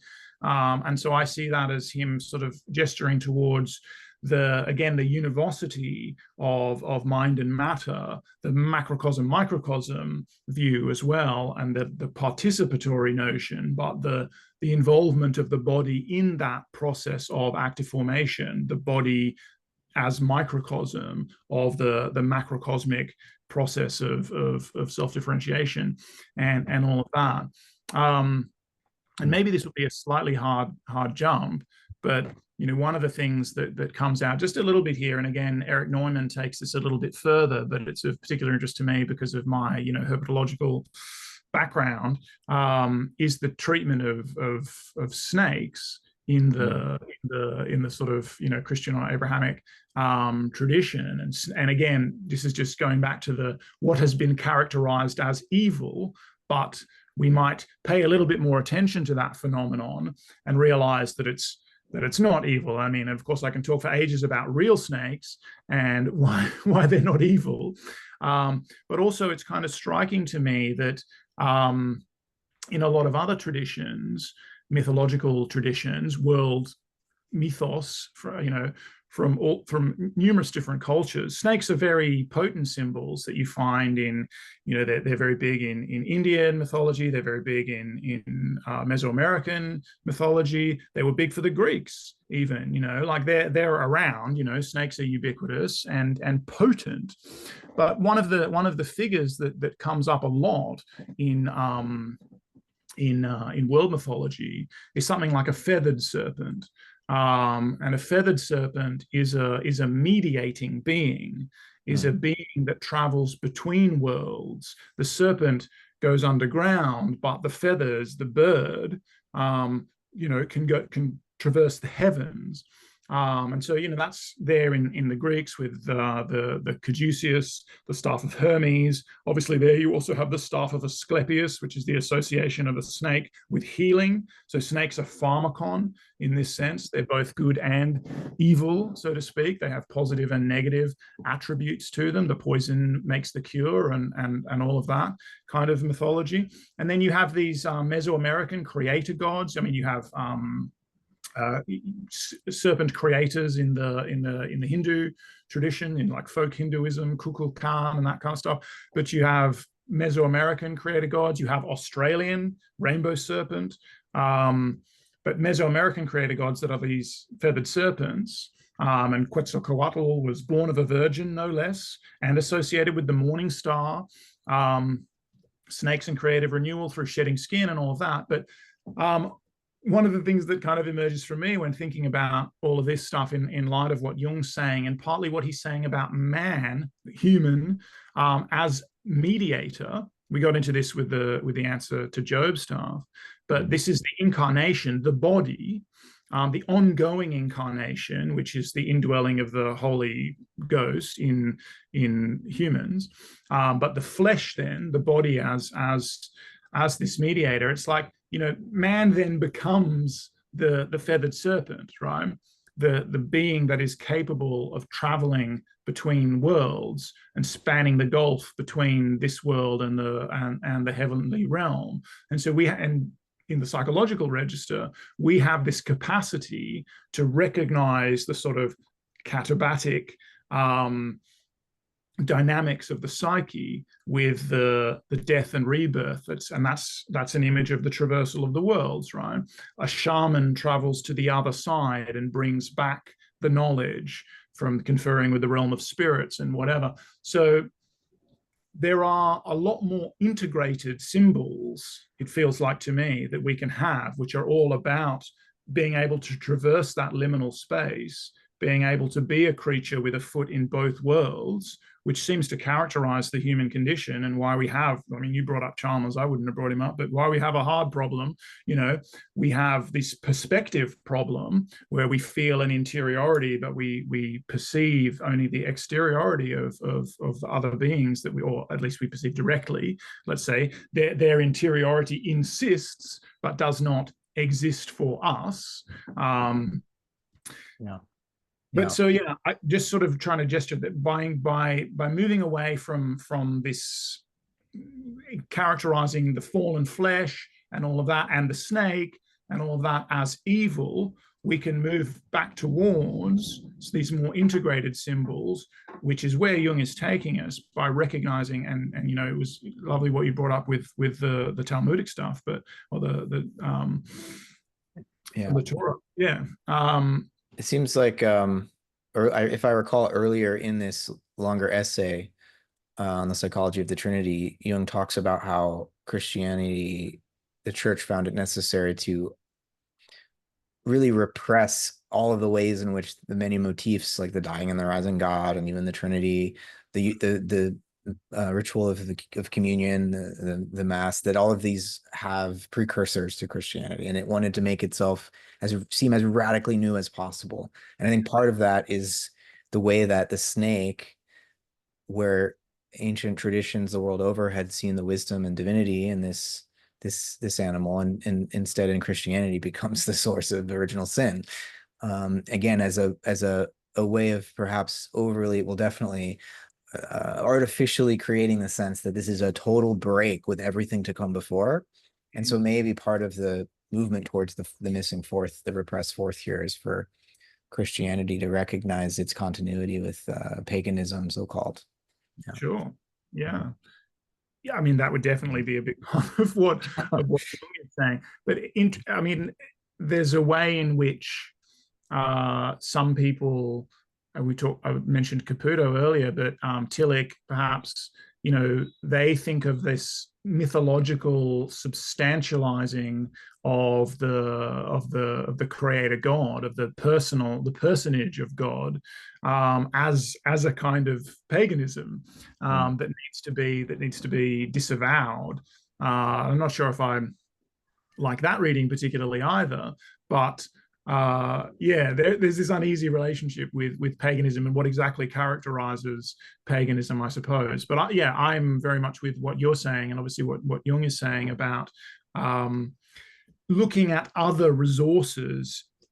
This cross-cultural comparative method, which is so huge for Jung. Jung will say, I'm a Westerner and I'm from the Christian tradition, and that's what I know best, and that's what I'm going to work on. But in most depth, but he's looking at the minor traditions, to channel Deleuze and Guattari for a second, like alchemy and astrology within the Western framework. But then he's also, he does a lot of work on yoga and a lot of work on Buddhism and things, because again, it's the insistence of, for him, the archetypes and the way they're being differently or differentially manifested in distinct human cultures, in distinct human traditions, that actually will reveal, in this process of diagramming now, by comparing many different forms of extant variation, we will be able to infer whatever, it's a depth model, obviously, for better or worse, whatever underlies that, whatever is insisting behind the scenes. Yeah. But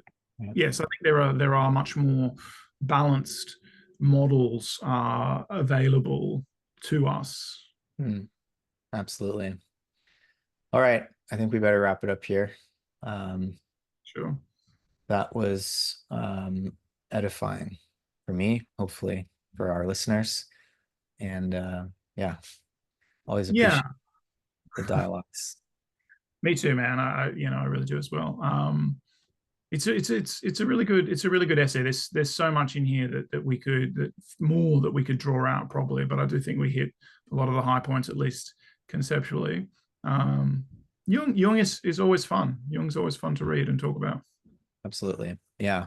No, I'm glad you've been recommending these readings, and of course too. I mean, I wouldn't have been doing this reading, which I've so enjoyed, if it weren't for your impetus. So let's keep doing it.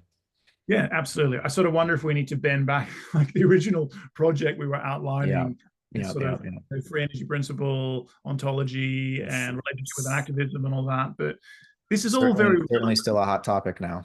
Yeah, and I think this is all in a funny way very relevant to it, because I do think looking at this is like a cross-cultural approach to some degree, but looking at these theological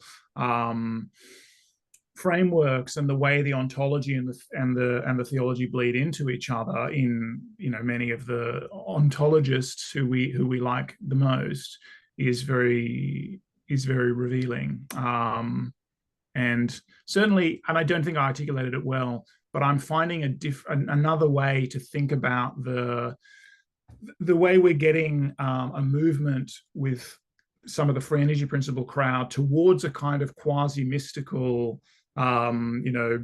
negative theology that goes with their instrumentalism. Because there's a lot that I like about that too, but there are things that I want to problematize about it. But I think going back into the literature on mysticism and apophasis, mystical languages of unsaying, I've been dipping into some of these things again recently, and Caputo's been an interesting engagement for me recently, as I said. But yeah, it is going to feed back on the response to especially as we see that as a broadly Kantian move, the way the FEP is being treated, and then the relationship between Kant maybe and a certain negative theology, a certain limitation of knowledge to make room for faith and all that. Yeah. Well, let's talk offline about what to. I like circling back, but let's figure out what to read next and how to actually write as well. Yeah, we need to do more writing for sure. All right, Always, Tim. always a privilege and pleasure, man. Yeah. Have a good day. I'll be in touch soon.